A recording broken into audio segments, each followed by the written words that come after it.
Hola, ¿qué tal? Buenas noches. Bienvenidos al programa de esta noche de jueves en el cual, bueno, pues a pesar de que el ritmo de vacunación es una jornada esta en la que a pesar de que el ritmo de vacunaciones continúa a muy buen ritmo, ya prácticamente la mitad de la población asturiana, bueno, pues está vacunada. Bueno, pues las cosas no van bien. Los casos continúan aumentando y la tasa de positividad continúa subiendo, y eso cuando aún tenemos lo más fuerte del verano por delante, es decir, el verano no ha hecho más que empezar. Los casos positivos en las últimas 24 horas se elevan a 165, no hay que lamentar fallecidos, eso sí, y la tasa de positividad se dispara hasta el 7,68%, es decir, bueno, pues prácticamente el doble de lo que veníamos registrando aproximadamente hace una semana. Solo queda pedir precaución y cumplir con esas medidas que se nos están haciendo tremendamente largas, pero que parecen ser por el momento la única forma, junto con la vacuna, de que todo pueda llegar a buen puerto un día. Ahora cabecera y comenzamos.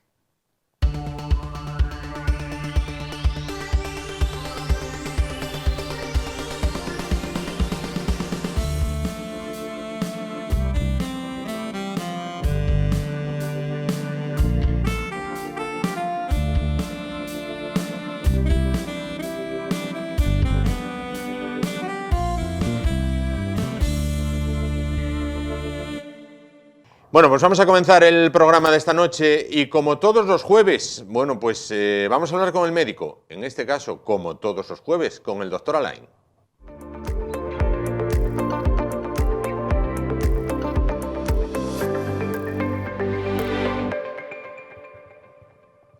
El doctor Alain Fernández, que siempre los jueves es la voz en nuestra conciencia a la hora de prevenir, bueno, pues de cada uno en la medida de sus posibilidades, el tema del coronavirus y también, bueno, pues de más asuntos de los que vamos a tratar con él, como siempre, a lo largo de estos minutos. Bueno, creo que ya lo tenemos en la Villa Marinera de Candás. ¿Qué tal, doctor? Buenas noches.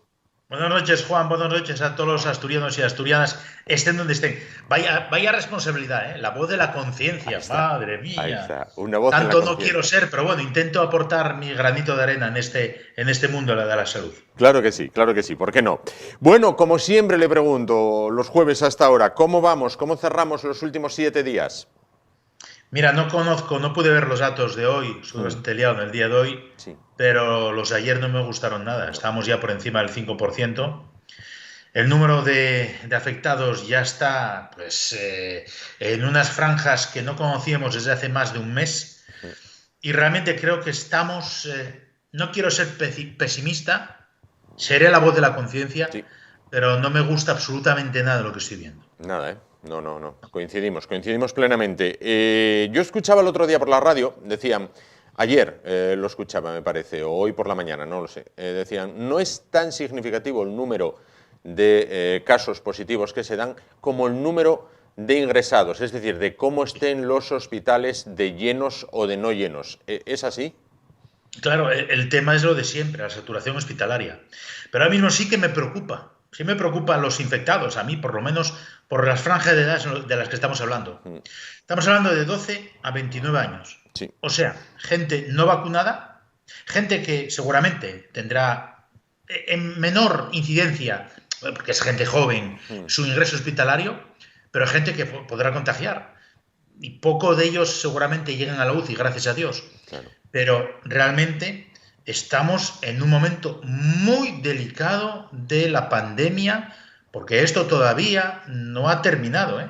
Y por lo que veo, por lo que leo, por lo que observo, como no pongamos las medidas y nos concienciemos, esto puede ir para largo. Así de claro. Claro. ¿Fue prematuro levantar las restricciones de la mascarilla? Es decir, bueno, oye, vamos a relajar el tema mascarilla. ¿Fue prematuro?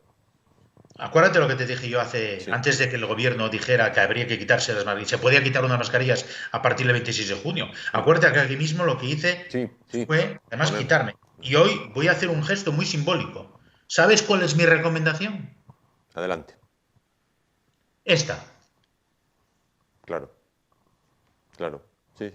recomiendo a todos aquellos que nos estén viendo, que son muchos, cada vez más, que sigan con la mascarilla puesta. Aunque podamos quitárnosla en espacios libres, que sigan con la mascarilla puesta, a no ser que estemos muy agobiados, a no ser que estemos sentados con separación, que tengamos la distancia, que estemos solos. Sigamos con la mascarilla puesta, porque el gran peligro de la variante Delta es la facilidad de contagio. Acordaros, estábamos hablando de que el hecho de estar en un espacio cerrado durante varios minutos con una persona contagiada podría afectarnos. Sí. El gran peligro es que la variante Delta no necesita varios minutos. Están hablando de segundos. Por lo tanto, esto es mucho más grave de lo que podíamos pensar inicialmente. Yo recomiendo a toda la gente que nos esté viendo que sigan, y yo lo veo en Candás, muchísima gente sigue por precaución y hay que aplaudirles con la mascarilla puesta. Yo incluso, salvo esta mañana que a las 7 de la mañana fui a trabajar bien temprano en el día de hoy, Sí. que me quité la mascarilla, pues el resto de la jornada, andando por la calle, incluso en Candás, yo llevo la mascarilla puesta. Y en sitios cerrados, obviamente. Creo que estamos en un momento muy delicado, Juan. Queridos amigos y amigas, hay que tener cabeza, seguir con la mascarilla puesta mientras esto no pase y mientras la gente joven de 12 a 29 años, esos que, por desgracia, hemos presentado como invencibles, porque hemos dicho desde un principio, y me incluyo, que esta enfermedad, esta pandemia, este virus solo afectaba a gente mayor, pues esa gente joven que no tiene esa conciencia de posibilidad de enfermar, hasta que esa gente joven no esté inmunizada, hasta que esa gente joven no reaccione en consecuencia y también tenga las mascarillas puestas en todo momento, yo creo que la pandemia seguirá presente en nuestra sociedad. Efectivamente. Con el tema de los jóvenes estamos viendo el caso de Mallorca, que está pues siendo, digamos, un poco la punta del iceberg, ¿no? Se están dando más casos, pero el de Mallorca parece ser la punta del iceberg. Bueno, sí. ¿Qué podemos decir de este caso de Mallorca, ejemplificando con los jóvenes, ¿no? Yo creo que esto es de primero de pandemia. Sí. Es de primero de pandemia. O si no, vamos a poner a toda la gente que esté en Mallorca, y a los padres también, y a los que están en el hotel, bueno, a los que ya no están en el hotel por decisión judicial. Sí. Tenemos que ponerles varias charlas de Fernando Simón, pero que yo recuerde y recordemos, como digo, de primero de pandemia, cualquier persona que esté en presencia de un infectado, aunque tenga una PCR negativa, debe de estar en confinamiento, debe de estar aislado. Y es que las protestas de los padres y de algunos de estos chicos y chicas que decían que tenían PCR negativa, sí, no me vale, porque una PCR puede ser negativa, pero el gran error es pensar que por tener PCR negativa uno no está infectado. No, gran error. El virus tarda unos días en manifestarse, tarda unos días en multiplicarse y dar esa PCR positiva. Y por lo tanto, realmente deberían de estar confinados durante esos 10 días, aunque ahora sería una semana. Y estas protestas de los padres, estas protestas de los chicos y chicas y esta decisión judicial, por favor, repasen sus apuntes. Miren de primero de pandemia. Claro. Durante todo este tiempo, cualquier persona que estaba en contacto con un positivo debía de permanecer en casa. Era lo primero que nos decían a todos y todas. Sí. Y de repente, porque están de viaje, porque están en un hotel de 4 estrellas, se quejan, protestan, recurren y pasa lo que pasa. Bueno, el error es de ellos, pero también el error es cómo se vendió esta estancia en Mallorca. Es realmente, es un delito, yo creo, el haber vendido esa estancia en Mallorca con fiestas de la espuma, con fiestas con o sin mascarilla, pero fiestas masivas, de esta manera tan sumamente ligera. Eso es lo que ha provocado este verdadero brote epidémico que incluso está aquí en Asturias, por gente que también estuvo en contacto con Mallorca o gente de viajes de estudios del sur. Y todo es de ahí, de viajes de estudios, de gente joven celebrando el final de un curso muy difícil, no cabe duda, pero que se les ha ido a la cabeza a todos y todas. Y también tengo que reconocerlo y tengo que decirlo aquí, por mucho que se me critica a lo mejor, pero a los padres y madres también. Primero de pandemia, cualquier persona en contacto con un infectado tiene que estar aislado. Punto. Si lo hemos olvidado, entonces no hemos aprendido nada. Y es increíble que después de 1 año y medio de todo esto que estamos padeciendo, nada más 1 año y medio, unas semanas después de quitarse la mascarilla, la gente ya olvida. Sí. No sé realmente qué conclusión sacar, pero si pretendemos aprender de esto algo, es que a veces la gente no aprende. Completamente de acuerdo. De cara a estos viajes de fin de curso, que hay que diferenciar viaje de fin de curso de viaje de estudios, vamos a ver, hay que pedir responsabilidad a los jóvenes, pero hay que también pedir responsabilidad, creo que usted lo apuntaba, a los padres. Es decir, quizás en un momento tengas que decir, no, no puedes ir. Pues yo creo que sí. Así de claro, la ministra de Sanidad lo recomendaba y lo decía, no realicen viajes de estudios, no es el momento, no es el momento de viajar en plan masivo, pues para pasarlo bien, todo lo queremos pasar bien, pero no es el momento de hacer viajes de estudio. Y la responsabilidad, pues como digo, como tú bien dices, sí, de los padres y madres. Está muy bien que sufrieron mucho nuestros jóvenes por estar estudiando confinados y estar estudiando vía telemática, sí, pero es que esto todavía no ha acabado. Por lo tanto, tengamos cabeza todos, y los primeros somos los mayores, padres y madres, los que tenemos que ser responsables y saber que ahora mismo no podemos volver a la normalidad antes. Por ahora, no, todavía no. Claro. Bueno, Israel fue el primer país en el cual no fue obligatorio el uso de la mascarilla, fue el primero que levantó la mano con el tema de las mascarillas. Parece ser que Israel vuelve a las mascarillas. Claro. ¿Esto es un termómetro de la situación? Por supuesto, es un poco repetir lo que yo aconsejé antes. Ya no me gustaba el hecho de quitar las mascarillas tan temprano. Ya decía yo que después del verano. Pues eso está demostrando. Lo que está pasando en Israel con una población ya con inmunidad de rebaño. Inmunidad de rebaño. La población israelí ya tiene un porcentaje de vacunación lo suficientemente alto como para decir, bueno, estamos inmunizados. Pues no, porque hay un 30% de población que no está inmunizada. Hay población joven que no está inmunizada. Y esa población es la que se está infectando ahora mismo. La única manera de cortar esto son las medidas que ya sabíamos. Distancia social sanitaria, lavado frecuente de manos y mascarilla. Sobre todo la mascarilla. Y sí, Juan, es un termómetro de lo que podría pasar ahora mismo. Pero también Inglaterra, hace unos días, Inglaterra están frenando o echando para atrás la desescalada con protestas de gente que le gustaría bailar al aire libre. Y a mí también me gustaría viajar y estar pues de cualquier manera o vivir como antes, pero no lo podemos hacer todavía. La desescalada en Inglaterra se está frenando, quieren liberar, están mirando si el 19 de julio o más allá. En Israel vuelven a las mascarillas, más claro imposible. Claro. Paradójicamente, hay una imagen que quizás a lo mejor coincide conmigo si la vio. El gobierno británico no deja o no recomienda a sus ciudadanos que viajen a países como España, como Portugal, ahora en verano. Sin embargo, el otro día, en el encuentro de las selecciones de Eurocopa entre Inglaterra y Alemania, el campo no cabía un alfiler. Estaban todos allí. No debió quedar un inglés de Inglaterra que no pasara por el estadio. Ahora, para el año que viene, los estadios van a albergar público. Las comunidades autónomas en España serán las que fijen cuánto aforo puedan tener. Esta Eurocopa está siendo como muy diferenciada. Hay países donde se respetan las normas de distancia y en otras están como sardinas en lata. Y lo acabas de decir perfectamente.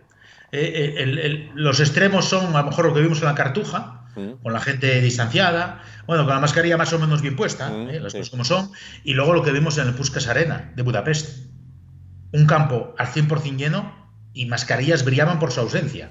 Veremos lo que pasa. Hungría presume de ser el país primero de Europa donde se erradicó el virus. Bueno, yo lo pongo en duda.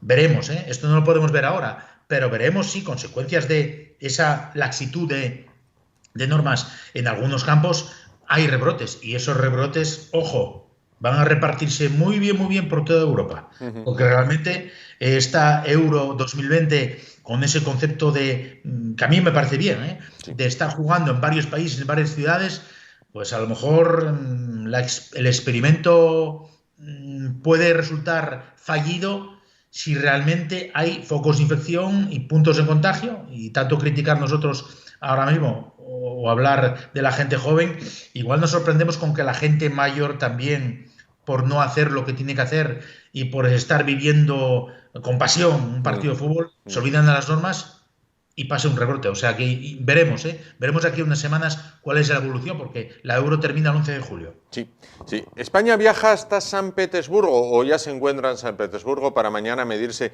a los suizos? Según dijeron por la radio, San Petersburgo es una de las ciudades de Europa con mayores índices de virus. Sí, a nadie se le pasa por la cabeza siquiera decir, bueno, pues que no se juegue aquí. Ahora mismo ya no se puede cambiar. Los intereses del dinero, poderoso caballero es de dinero, pero es cierto. Yo las noticias que tengo es que, bueno, los propios rusos dicen a la gente que va allí, enviados especiales, periodistas, de que el gobierno ruso no lo está diciendo, pero San Petersburgo es uno de los mayores centros o lugares donde el contagio es más elevado en Rusia. Por eso te digo que veremos lo que pasa después. España juega el próximo viernes, mañana viernes, contra Suiza allí en San Petersburgo. A todos los españoles que vayan a ir a apoyar a la selección, por favor, muy seriamente, mantengan las medidas, mascarilla siempre, siempre, siempre, y no se junten demasiado ni se olviden de todas las recomendaciones básicas, esos 3 pasos básicos que son fundamentales para mantenerse alejados del virus. Claro. Bueno, con este panorama, fijar un horizonte de normalidad entiendo que sería muy atrevido. Volviendo al fútbol, habría que ir como Simeone, partido a partido, ¿no? Más o menos, sí, semana a semana. Iba a decir epidemia a epidemia, no, virus a virus. Y virus a virus, digo virus a virus porque el virus muta, sigue mutando. Claro. Delta, Delta Plus, veremos la siguiente letra. Pero sí, ahora mismo... Ya te decía yo hace unas semanas que después del verano podríamos hablar un poco del control. Ahora mismo, francamente, tengo dudas. Claro. Bueno, se va de vacaciones, doctor. Las próximas semanas, durante 15 días, no podrá estar con nosotros, así que vamos a hablar de vacaciones. Bien. Incidir un poco, ¿no?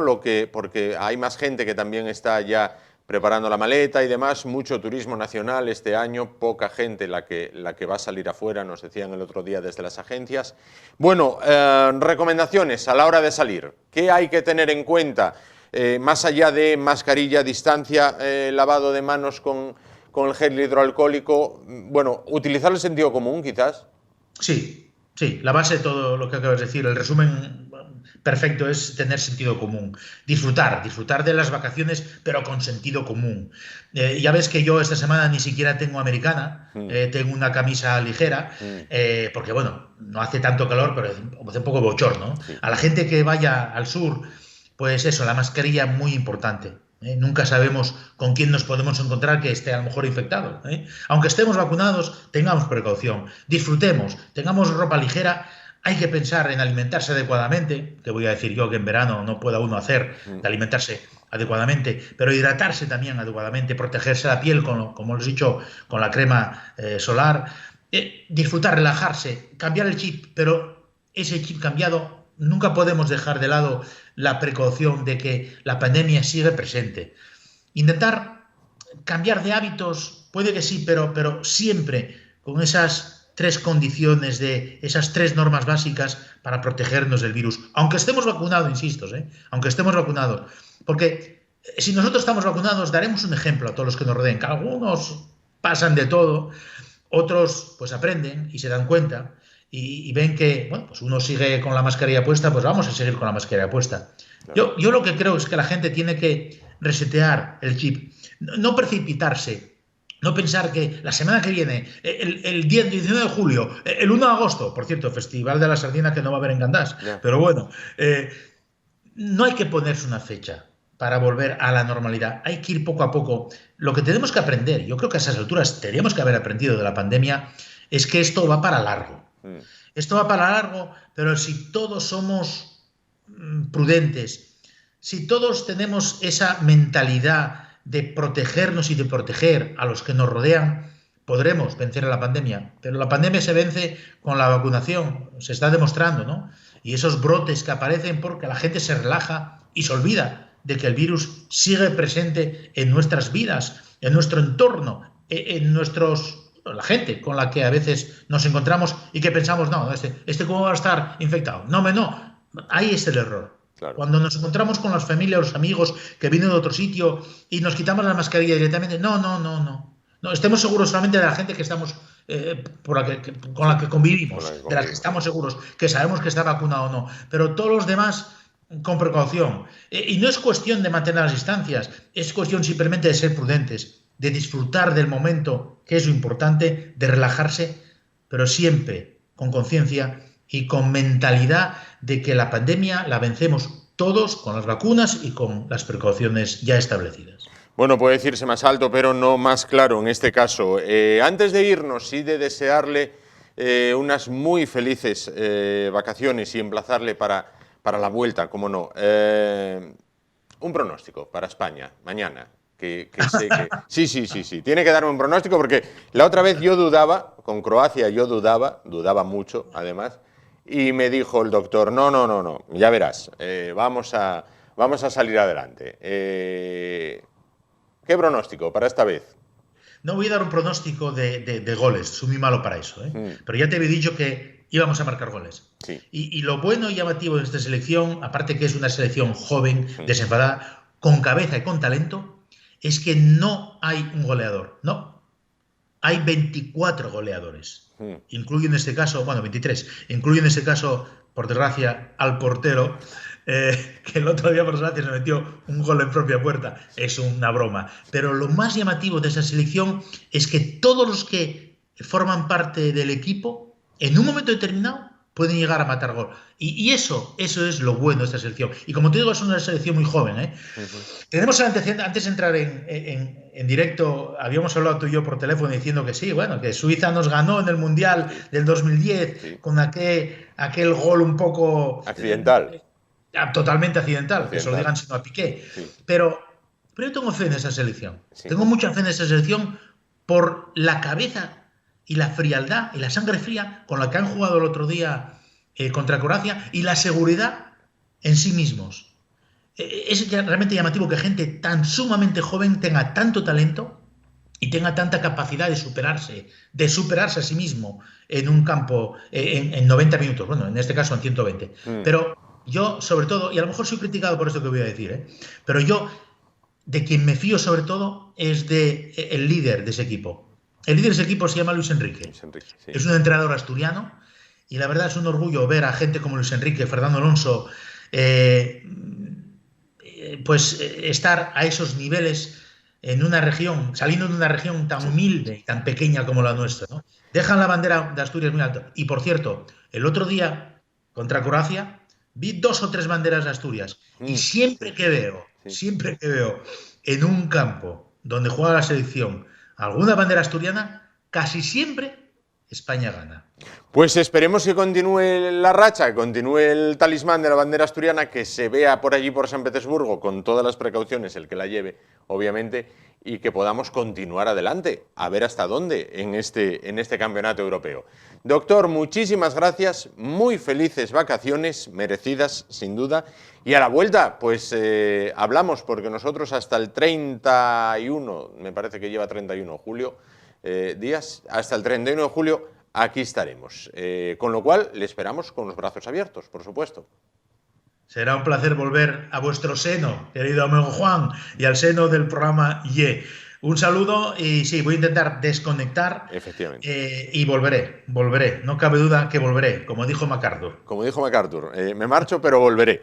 Muchísimas gracias por estar esta noche con nosotros, como siempre. A vosotros, un abrazo muy fuerte desde la Villa Marinera de Candás. Ahí estamos, un abrazo. Bueno, pues nos vamos rápido a publicidad porque a la vuelta vamos a hablar de un rey que fue en la historia, del que se habla mucho ahora. Se habla mucho de Alfonso II el Casto, el Camino de Santiago, los peregrinos, el sepulcro, el apóstol, tal. Bueno, pero en verdad, ¿quién fue Alfonso II el Casto? A vuelta hablamos de este hombre. Hasta ahora mismo, hasta ahora.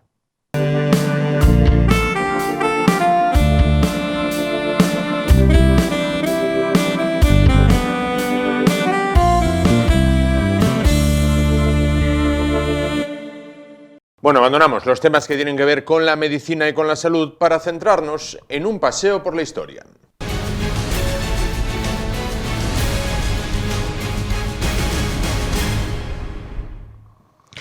Bueno, pues un paseo por la historia que lo hacemos en esta ocasión de un tema que nos coge muy de cerca. Saben que está el Camino a Santiago, está de moda. Bueno, pues está de moda desde la Edad Media, pero este año más aún, si cabe, bueno, pues con ese camino primitivo que parte prácticamente de Oviedo, de la Catedral de Oviedo, de la Basílica de San Salvador, hasta desembocar, bueno, pues en Galicia, en Santiago de Compostela, en la Plaza del Obradoiro. Bueno, pero ¿quién fue el impulsor del Camino a Santiago, el creador, el que con él empezó todo, ¿no? Que diría Piqué.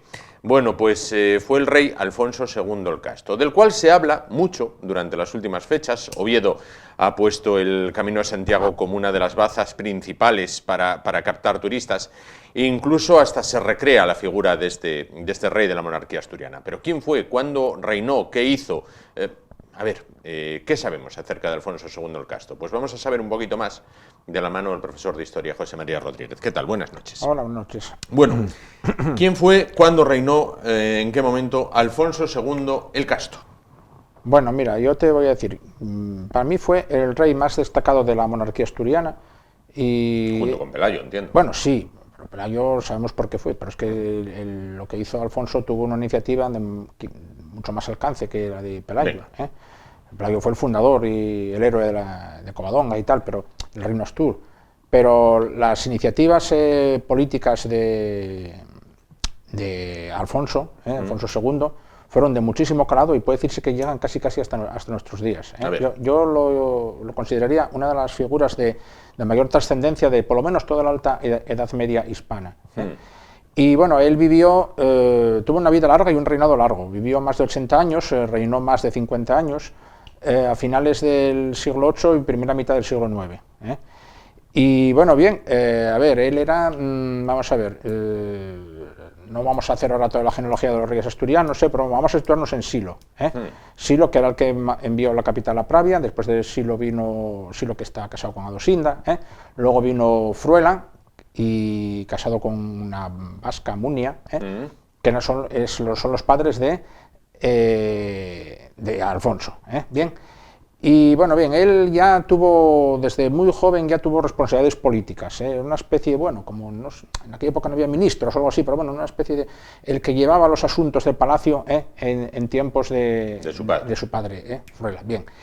Y ya desde joven, se había envuelto en las típicas intrigas de poder, conspiraciones sangrientas a veces que terminaban en asesinatos y en destierros, huidas, que eran típicas de la Alta Edad Media, pero sobre todo aquel periodo, no digo visigodo porque visigodo fue antes, pero bueno, que todavía los primeros reyes asturianos continuaban con aquella forma de hacer y de comportarse de los reyes godos y tal, que incluía el destronamiento, el asesinato y tal, ¿no? Entonces él, vive marcado durante sus primeros años por esas circunstancias y también a lo largo de su vida le ocurrieron. Y fue enviado a educarse al monasterio de Samos, en Galicia. Y en aquel tiempo los monasterios eran, al mismo tiempo, eran una fuente de saber y cultura, pero también eran unos lugares seguros, de refugio, ante posibles amenazas. Bueno, bien. Cuando todo parecía indicar que él tendría que ser el siguiente rey, es apartado del trono por Mauragato. Bueno, Mauragato no tuvo un reinado así de mucho relieve y tal, pero él lo obligó a refugiarse porque bueno, pues podía temer por su vida en tierras de su madre Munia, en tierras vascas. Bueno, bien, luego regresa. Y a Mauragato, que no tuvo un reinado así de mucho relieve, le sucede Bermudo. Bermudo tuvo un reinado aún más corto, marcado por una derrota estrepitosa frente a los musulmanes en la batalla de Burbia. Y entonces esa derrota precipita el derrocamiento de Bermudo, y entonces ya accede al trono Alfonso. Sí. Y es ya coronado con toda la pompa eclesiástica y tal. Bien. Y ya eso no significa que su trono no peligrará en algún momento, pero bueno, ya reinó casi sin interrupción hasta su muerte. Bueno, vamos a ver algunas imágenes que nos narran la figura, la vida de este rey, e incluso una recreación, se pone en marcha en Oviedo una recreación con actores y demás. Bueno, pues ahí lo tenemos, ¿no? El rey, es este señor que está ahí sentado.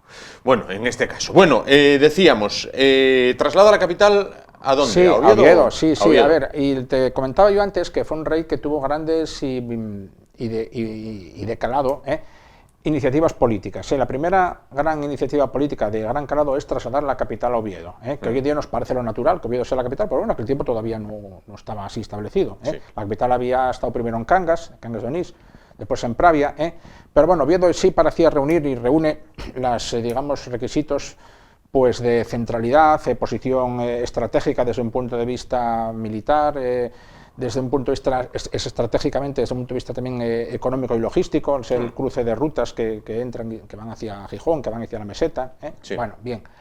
Y aquí se establece la capital. Y él quiere que esto sea lo que se llamaba antes la sede regia, el lugar donde el rey establecía su corte. Ajá. Y en este caso no de forma itinerante, sino de forma permanente, que eso ya es algo significativo, porque los reyes medievales solían ser reyes nómadas. Bueno, no, él se establece aquí en Oviedo. Y él tiene un proyecto político muy claro. Quiere recoger, se siente heredero del legado histórico, político, cultural, jurídico, administrativo, etcétera, de los viejos reyes visigodos que tenían su capital en Toledo. Entonces quiere hacer de Oviedo la nueva Toledo. Sí. Y entonces, ¿eso qué significa? Que hay que convertir Oviedo, que no era casi nada en aquel tiempo, en una gran ciudad, en una gran capital, y eso supone la realización de una gran obra constructiva, arquitectónica, edificios civiles y eclesiásticos. La primera basílica catedral, que hoy en día no queda nada de ella, luego sería sustituida por la gótica, de San Salvador, ocupa el mismo lugar, pero no queda prácticamente nada. Sí queda la llamada Cámara Santa, que era como una especie de capilla palatina, que ya se destina desde muy pronto a guardar reliquias que son traídas de Toledo, algunas se decía que venían de Jerusalén. Sí. Podríamos hablar después del altísimo valor y significado, bueno, pues, no sé, religioso, ritual, político, etcétera, que se le daba en la Edad Media a las reliquias. Entre ellas también, bueno, la famosa Cruz de los Ángeles, la iglesia de San Tirso, que todavía se conserva hoy parte de los restos originales. La parte trasera, ¿no? Sí, de la iglesia de San Tirso, todavía se puede ver a día de hoy. Luego, lejos del casco antiguo, ya hoy en día en las afueras, la de Santullano, San Julián de los Prados, al lado y de luego la autopista. El complejo palacial y episcopal que hoy en día no queda, claro. Pero bueno, que estaría en torno a lo que hoy es la catedral y el espacio de la plaza de la catedral, Plaza Porlier, por ahí. ¿Vale? Claro. Y todos aquellos edificios, como te digo, daban a Oviedo ya el aspecto y el rango de capitalidad, de ese nuevo reino Astur que tenía la voluntad de ser el heredero y el continuador jurídico, político, histórico, etcétera, del viejo reino perdido visigodo de Toledo. Claro. Hay una voluntad clara de continuidad. Vive y reina un contexto marcado por la reconquista, por la lucha constante con los invasores musulmanes. ¿Periodo de paz o periodo de guerra con él? Periodo de guerra, es un periodo de guerra. Él también tuvo que ser, no sé si queriendo o sin querer, pero tuvo que ser un rey guerrero, no le quedaba otra. ¿Vale? Y en aquella época los reinos cristianos y el reino Astur, bueno, pues todavía se encuentra, en cuanto a balance de fuerzas, se encuentra en inferioridad militar frente al Islam. Los musulmanes, bueno, su táctica habitual eran las razias anuales, aceifas, incursiones de saqueo y castigo. No eran invasiones permanentes, pero sí, claro, causaban mucho daño. Claro. De hecho, una vez atacan y destruyen Oviedo. Tal cual. Otras más adelante, todavía no, pero sería más adelante. Acuérdate que Almanzor llegaría a atacar y destruir Santiago, hasta Barcelona. Bueno, bien. Lo que consigue Alfonso, bueno, es primero una gran victoria decisiva sobre los musulmanes en Lutos, que es ahí cerca de Grau. Y después logra un poco desviar esas razias, no tanto del centro del reino, del núcleo del corazón, que era Asturias, la actual Asturias Oviedo, sino hacia los márgenes. Digo los márgenes del reino porque los márgenes del reino llegaban por un lado hasta Galicia y por el otro lado hasta el País Vasco. Entonces las razias se dirigen hasta ahí. ¿Ocupaba toda la franja norte? Sí, prácticamente toda la fachada cantábrica, sí. Claro. Y otra cosa, logró crear lo que se llamó, vamos a ver, el glacis defensivo del Valle del Duero, que es todo lo que hoy en día es el Valle del Duero, provincias de hoy en León, Zamora, etcétera, pues prácticamente despoblarlas y crear en aquel lugar un espacio, vamos a decir, deshabitado, que protegiera, evacuando a su población hacia aquí, hacia el norte, que protegiera al auténtico corazón del reino Astur de estos periódicos ataques y razias anuales. De todas formas, también, te das cuenta, también los cristianos, si podían, hacían de esos ataques a razias, y una de estas ataques, incursiones más bien, las fuerzas de Alfonso llegaron hasta Lisboa. Hasta Lisboa, nada menos. Sí, bueno, sí, llegando ahí hasta la actual capital de Portugal, casi nada. Por otra parte, pone en marcha el Camino de Santiago.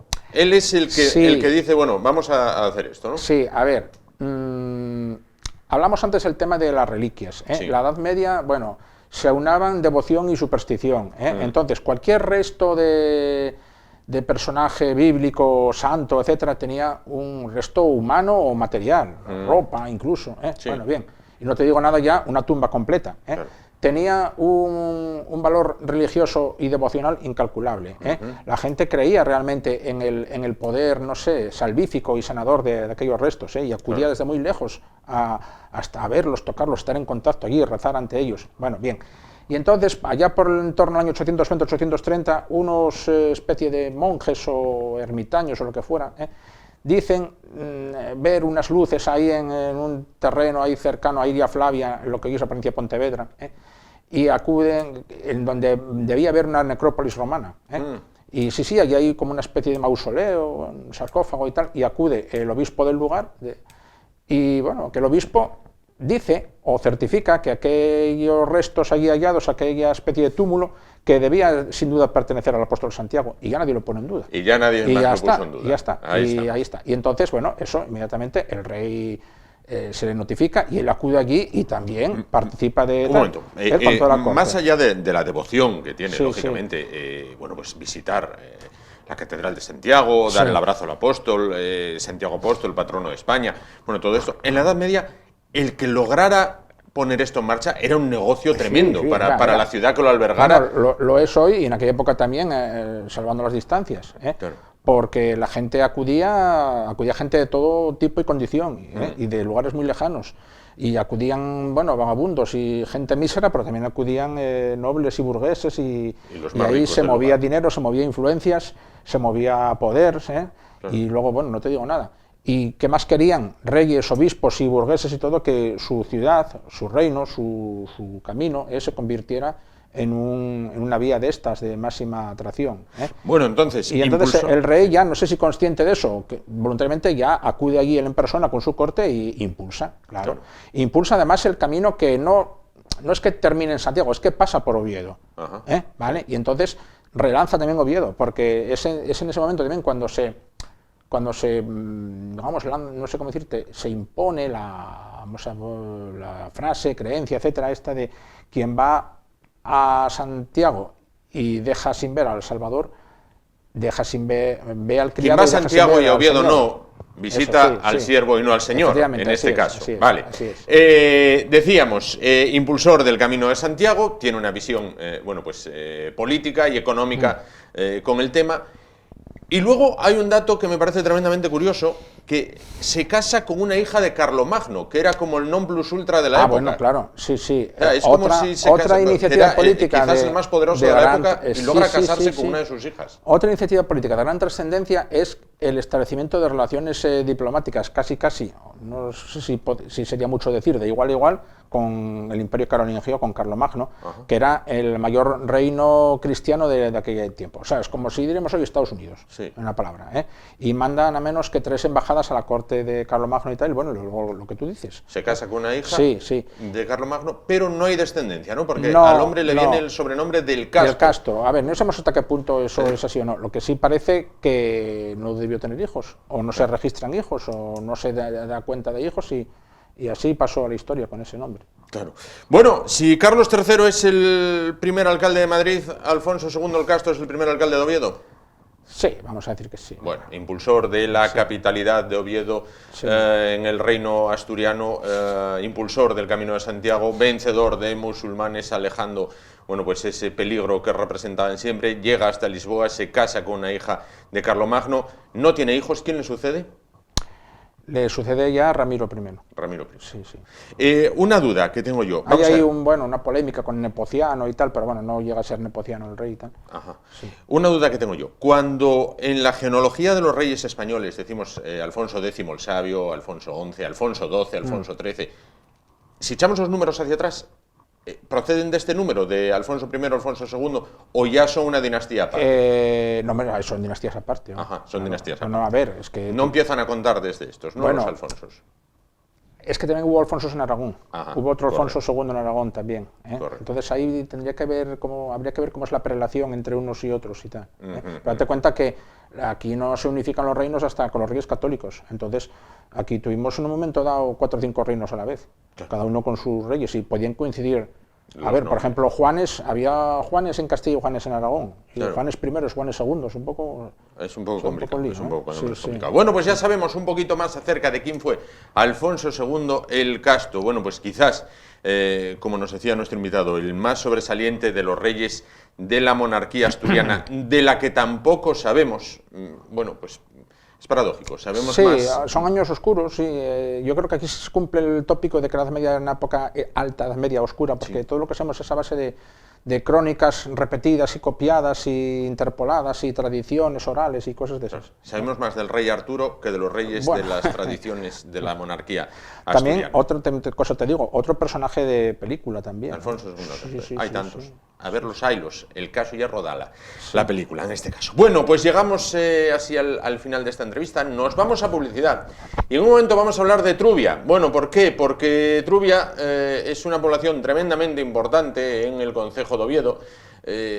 Bueno, lo fue mucho más en el pasado, alberga todavía esa fábrica de armas, esa fábrica de cañones, y albergó en el pasado el primer horno alto alimentado con coc. Bueno, pues ahora gentes de Trubia quieren hacer una recreación histórica de ese tema. Vamos a conocer en qué estado se encuentra el proyecto en un momento, a vuelta a los anuncios. Gracias, hasta ahora.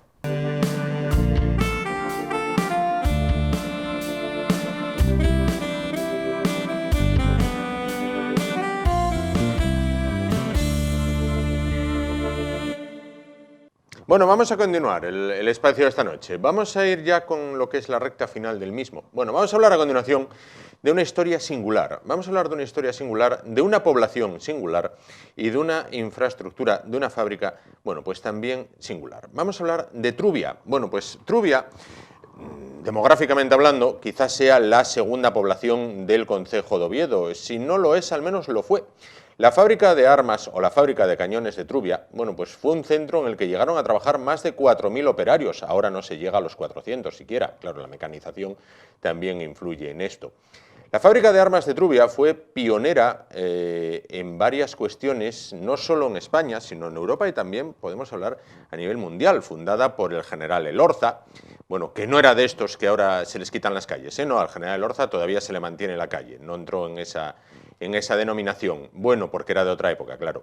Bueno, pues fundada por el general Elorza, toda la población se articuló en torno a la fábrica. La escuela de aprendices, mundialmente famosa, bueno, pues el equipo de fútbol, el Juvencia, bueno, pues todo, los barrios que conformaron la localidad de Trubia. Y en esta fábrica de Trubia, pues según los estudios recientes que están haciendo investigadores interesados en el tema, en los cuales tenemos uno esta noche con nosotros, bueno, pues señalan que se utilizó el primer horno alto alimentado con coc en toda España. Esto quizás sea una materia tremendamente técnica. ¿Por qué un horno alto alimentado con coc? ¿Qué tiene que ser esto? Bueno, vamos a ver si lo desentrañamos de una forma que todos bueno, pues podamos entenderlo. Para hablar de ello y para hablar de una recreación histórica que se propone o que se emprende, que se pondrá en marcha en muy breve plazo de tiempo para, bueno, pues conmemorar aquel suceso, se encuentra esta noche con nosotros Roberto Suárez, él es economista e historiador. ¿Qué tal? Buenas noches. Hola, buenas noches, encantado de estar aquí. Gracias por venir. Bueno, pues decía yo que va a haber una recreación histórica. Si este país en vez de llamarse España se llamara Francia, bueno, pues esto acapararía, bueno, pues titulares en la prensa local. Los franceses son fantásticos, ellos son los mejores y todo lo que hacen es lo mejor. Y hacen muy bien en hacer así, ¿no? Nosotros es más como en plan de... Algo hicieron, sí, algo hubo, pero a ver, que tampoco debió ser muy importante, porque como era aquí... Bueno, Roberto, vamos a dejarnos de filosofar. ¿Qué es lo que van a conmemorar ustedes en Trubia con una recreación histórica de la época? Bueno, déjame primero, si me permites, que te corrija un poquito. Venga, todo lo que sea posible. A ver, el general Elorza entró en Trubia en 1844. ¿Cómo? El general Elorza entró en Trubia en 1844. Perfecto, sí. Y de lo que vamos a hablar es de 1797. Es decir, ya estaba el horno antes. Exacto. Es que en Trubia también pasa, y la propia fábrica en sus épocas lo hizo, entender que el inicio de Trubia arranca con el Orza y no en la etapa anterior. Ajá. Quizás porque, como fue una etapa de fracaso, no fue de éxito, Sí. y la etapa del Orza fue de éxito, Ajá. quizás por eso la quisieron olvidar. Bien. De hecho, todos los homenajes que se hicieron a Trubia, del primer, como muy bien has dicho, del primer escuela de formación profesional, etcétera, etcétera, todo arranca con el Orza, lo demás no existe. Bien. La fábrica de Trubia arranca los primeros proyectos en 1792.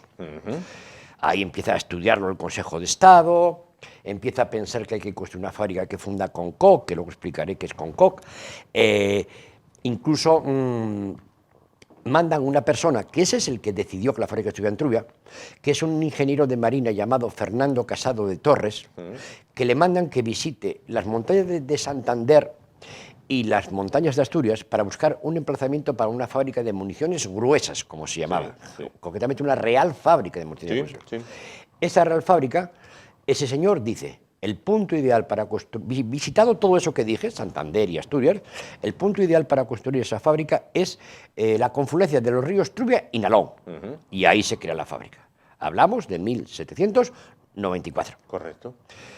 Ese señor que decide dónde va a estar, porque encuentra los minerales apropiados, porque encuentra los materiales que necesita el horno alto, por problemas de un horno de coquización que estaba haciendo en Langreo, tiene una enfermedad y tiene que marcharse de Asturias. Ese señor era de Marina, ¿eh? Aquí hay un dato muy importante que hay que enseñar. Y entonces ese señor, al marchar, esa fábrica, ese proyecto de fábrica, pero solo un dictamen que él hizo, un informe que hizo, lo pone en marcha ya el cuerpo de artillería. Y es cuando ya se crea todo. Se crea todo. Bueno, no obstante, el resto de datos eran correctos. Todos correctos. Entonces saqué un 9. No llega al 10, pero quedé en el 9, lo cual tampoco es mala nota. Bueno, lo que decíamos, ¿qué es lo que se va a recrear en Trubia? Bien, en Trubia se va a recrear la puesta en marcha del primer horno alto de la fábrica de Trubia y el primero de España hecho es profeso para fundir con coc. Vamos a ir viendo unas imágenes de paso, sí. Sí. Adelante. Sí, digamos. Entonces, ellos lo que en esa época, como se creó una fábrica nueva de nueva planta, ya hicieron un horno exprofeso para, como digo, para fundir con coc. Anteriormente se había intentado hacer lo mismo en Liérganes y en La Cavada, en Santander, pero era con un horno que funcionaba con carbón vegetal y no con coc. ¿Cuál es la diferencia entre carbón vegetal y coc? Que el carbón vegetal primero necesita una graduación del horno más pequeña, pero el problema que había era que despoblaba todos los montes de la zona. Ya no quedaba arbolado suficiente. Y el coc era mineral. Pero claro, para lograr conseguirlo, se necesitaba que ese horno tuviera mucha más temperatura. Y eso en la época no se sabía. Entonces hicieron pruebas, o sea, meto tanto de carbón mineral, meto tanto de madera, meto tanto, pues la fundición salió mal, pues luego meto otra, o sea, voy variando, era prueba y error, prueba y error. Sí. Y esa primera recreación que vamos a intentar hacer en Trubia, pues demuestra un fracaso, porque ese día no salió bien, a pesar de que estaban todas las autoridades, estaba todo el mundo allí, la fundición, lo que salía del horno alto, la colada, salía sólida. Con lo cual, pensemos, que lo vemos en la tele, en películas o incluso en documentales sobre hornos altos, esa colada tiene que salir fluida. Sí. Y eso se mete en unos moldes y se crean unas bolitas redondas que eran las municiones gruesas, no había más, no había pólvora ni había nada. Entonces, si salía ya sólida, malamente se podía meter en los moldes. En los moldes. Con lo cual, bueno, vamos a recrear un fracaso, pero como se dice en este documento, en los documentos que he elaborado, que se basa en hechos reales, pues hay que recrear un fracaso. Claro. ¿Cuándo va a ser esta recreación o cuándo se pretende que sea? No hay fecha posible porque,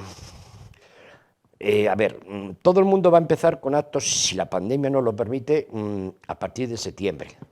Entonces, el documento de todo el trabajo, lo tengo aquí, son 99 hojas, hasta el minutaje. Tengo incluso hasta la persona que va a hacer una voz en off que va a informar a la gente. Tenemos también el tema de las gradas, con dónde se van a colocar, o sea, todo eso está previsto. Correcto.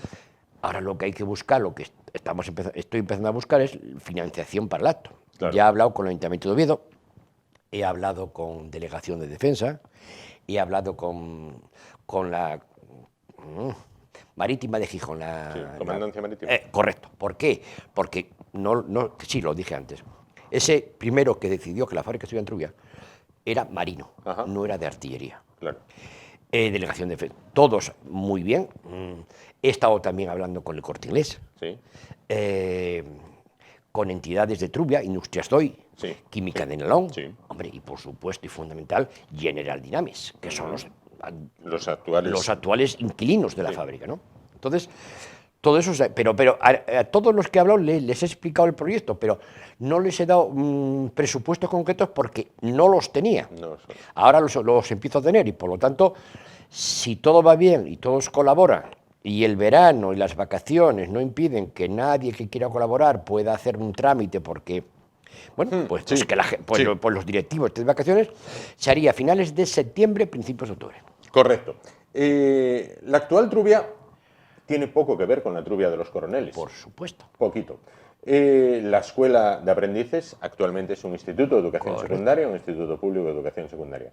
¿Cada vez queda menos conciencia de población fabril, de población ligada a la fábrica en la localidad de Trubia? Sí, yo creo que sí, porque además yo que viví esa época, que yo nací allí, yo recuerdo a las horas punta el sonido de una sirena, que parecía esas sirenas que vemos en las películas de que hay un ataque militar, aéreo me refiero. Eso ya no existe, se eliminó y tú en la fábrica de Trubia veías 5 o 6 autocares para llevar a salir a sacar a la gente de Trubia. Hoy la mayor parte de la gente que trabaja en la fábrica de Trubia ni tan siquiera vive en Trubia. Claro. Las comunicaciones nos dieron ese perjuicio, que es bueno, pero a fin de cuentas fue un perjuicio. Que bueno, yo sé de obreros que viven, trabajadores que viven en Gijón, y van Trubia a Trubia, claro. En Oviedo, en Grau, pero en Trubia se queda muy poco, muy poco del dinero que se genera en Trubia. Claro. La fábrica cuenta a día de hoy todavía con una impresionante biblioteca, siempre cerrada, muy poco accesible, una magnífica colección de bustos que se pudo ver en Trascorrales hace muchos años en una exposición. Hice yo la exposición. Ajá. No, en Trascorrales no, en el Ridea. En el Ridea, perdón, efectivamente. El libro y el trabajo además, lo se hice publicó yo. un libro magnífico Pues sobre esa colección de bustos. Ese soy yo. Ajá. ¿Por qué tanto hermetismo? Bien es cierto que se trata de una infraestructura donde se fabrica armamento y lleva, bueno, pues el consiguiente, hay que tener el consiguiente celo de lo que allí está. Están los tanques Leopard, están, bueno, pues los distintos modelos que va a utilizar el ejército, no solo español, sino otros ejércitos. Pero ¿por qué tanto hermetismo? ¿Por qué no sacar un poquito más a la luz lo que hay histórico en esa fábrica? En esa parte te doy toda la razón del mundo. Yo, si me permites, empezando por el principio, la razón de que no se estudiara nunca la fábrica de Trubia y que sea, bueno, un humilde que está aquí presente, el que lo vaya haciendo poco a poco, son 30 años ya de trabajo, es por unas palabras, bueno, no, tampoco por unas palabras, pero bueno, un gran historiador llamado José Alcalá Zamora y Quipo de Llano, y otro gran historiador, amigo mío, que ya falleció tristemente, Jordi Nadal, Oyer, dijeron en su día que al escribir sus libros, hay uno que se llama El fracaso de la Revolución Industrial en Asturias, dijeron en sus libros que la fábrica de Trubia, al referirse a ella, ¿no? Sin interés económico aparente. Yo creo, claro, interés económico aparente también tiene su realidad, porque producir un cañón no hay una competencia, o lo haces o no lo haces, el coste y tal. Entonces, ahí empezamos el arranque de todo. Luego, la etapa militar impidió mucho y limitó mucho el acceso a Trubia. Yo pude entrar en los años de la época militar, pero no sin antes llorarlo bastante y vender que era hijo de aprendiz, que mis parientes fueron aprendices y que incluso trabajaron en la fábrica. No, trabajaban en la fábrica de Trubia. Pero al principio a mí era, bueno, tú mira un libro y escribe, nada de fotocopias. Luego, bueno, con el tiempo ya me dieron más libertad. Claro. El otro que dices del tema de la biblioteca, tristemente de la biblioteca, estuve hace unos meses en la fábrica de Trubia, gracias a General Dynamics, que me permitió acceder. La biblioteca se conserva más o menos íntegra, pero son libros impresos. Son libros, por ejemplo, uno se puede sorprender. Botánica, idioma chino, idioma japonés. No se está esquilmando en la biblioteca, ¿no? No, para nada. No. La biblioteca está prácticamente íntegra de lo que yo pude ver cuando estuve, porque yo ya en esa biblioteca entré hace 30 años, no entré ayer. Lo que pasa es que hay otras secciones de la fábrica de Trubia, como la sección Quintana, que es donde actualmente vuelve SPAL, la empresa de explosivos. Esas partes vino una, yo no sé si es empresa o lo que es, pero bueno, vino alguien mandado por el Ministerio de Defensa y se lo llevó todo para Madrid, argumentando que se iba a digitalizar. Claro. Yo no sé si se digitalizó o no. Desde luego, en los medios de web, de internet, no están todavía. Pero bueno, se llevaron mucho, porque yo solo vi y lo consulté. Eran archivos inmensos. Claro. Entonces, se lo llevaron todo, dejaron la parte de la biblioteca que se conserva casi, sí, tal cual como estaba en la película Los jinetes del alba. Correcto. Que ahí sale Masip, el que Sí, fue alcalde de Oviedo, con un cameo que hacen Sí, en tal. sí, Correcto. propio. Bueno, entonces lo demás se llevó para Madrid. O sea, lo que yo consulté en Trubia, hoy no se puede consultar. Claro. Yo me parece, por gente que ha intentado hacerlo, que a donde está nadie puede entrar, porque lo están digitalizando, vuelvo a repetir. Pero está en Madrid, aquí no está. Es, por ejemplo, un tema muy doloroso, que es, dentro de la fábrica de Trubia hay una capilla castrense. Sí. Esa capilla castrense tiene sus propios libros. Sí. En esos libros están, pues, se puede estudiar perfectamente la influencia vasca en las fábricas armeras asturianas. Sí. Esos libros de bautismos y de funciones y de bodas y lo que quieras llamar, no están en Trubia. Están en un regimiento en Madrid. Tú tienes que llamar a Madrid para que te den los datos. Para que te puedan dar. Quien actualmente pase por Trubia, la población no vive sus épocas de mayor esplendor, pues, lógicamente, y puede apreciar hasta un carácter de ruina. Hay un casino de oficiales que se cae a trozos, un día caerá y luego, Sí. bueno, pues habría que haberlo rehabilitado. Sí, habría. Hay casas de mandos que Sí. amenazan ruina La casa también. del director. No hay ningún proyecto ni interés por parte pública o privada de querer acometer una reforma integral. Hay superficies o infraestructuras que ya desaparecieron. El Economato pasó a ser un polideportivo. Pues sí. Bien, por lo menos bueno, se recuperó en el sentido que no se vino abajo. Pero no hay nada que pueda revitalizar esa zona. A ver, hasta donde yo llego de lo que tú hablas, hay un problema. La parte de la casa del director, el casino de oficiales que has comentado, eso está en la línea de trabajo de la fábrica de Trubia. ¿Cómo separamos eso, rehabilitamos eso, lo separamos de la parte, o sea, esa parte civil de la parte militar o no militar, pero secreta, que es de General Dynamics? Yo creo que es prácticamente imposible hacer esa rehabilitación, aunque me gustaría que se hiciera. Creo que tenemos que ser realistas y decir, esa parte a lo mejor no, pero a mí me da pena, por ejemplo, que se pierdan unas casas que están a la entrada de Trubia antes de cruzar el río Nalón, que eran de oficiales de la fábrica. Sí. Esas no afectan a nadie. Sí.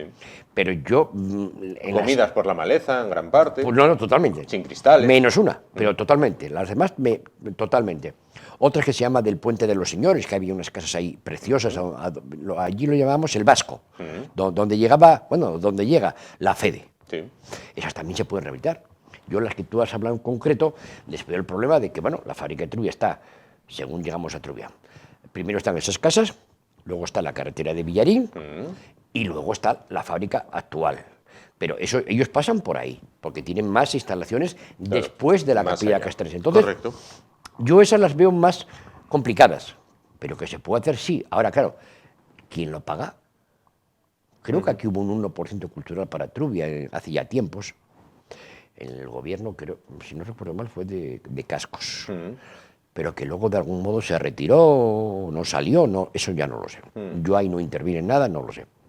Pero bueno, yo siendo realista, digo eso. Que en lo que la otra pregunta que me hiciste que no te llega a acabar de responder. Que no se pueda sacar, por ejemplo, otra vez, hace muchos años que yo saqué todos los bustos de Trubia, estuve en el Congreso de los Diputados, porque también allí los hay, ¿eh? Sí. En el Palacio del Senado también los hay. Bueno, por decir sitios cercanos, en Ribadesella. Por ejemplo, un detalle muy bonito, los leones del Congreso de los Diputados, del pórtico principal, fueron fundidos en Sevilla, pero con obreros de Trubia. Y con cañones capturados a los Al enemigo en la guerra de África. Efectivamente. De eso tengo publicado también un artículo. Precisamente en el libro de los bronces. Ajá. Aquí de que tú me hablaste. Efectivamente. Roberto, podríamos estar hablando hasta mañana o pasado mañana de la historia de Trubia como fábrica, como población. Tenemos que dejarlo aquí. Continuaremos hablando cuando se acerque más la fecha de esta recreación, en la cual esperemos que llegue a buen puerto. Muchísimas gracias, por estar esta noche con nosotros. Gracias a ti por recibirme y por dejarme explicar lo que es esta idea que tratamos de llevar a cabo. Y a buen seguro llegará. Bueno, pues llegamos así al final del programa de hoy. Nos vamos, volvemos mañana a partir de las 10:05 de la noche, aquí en el YE.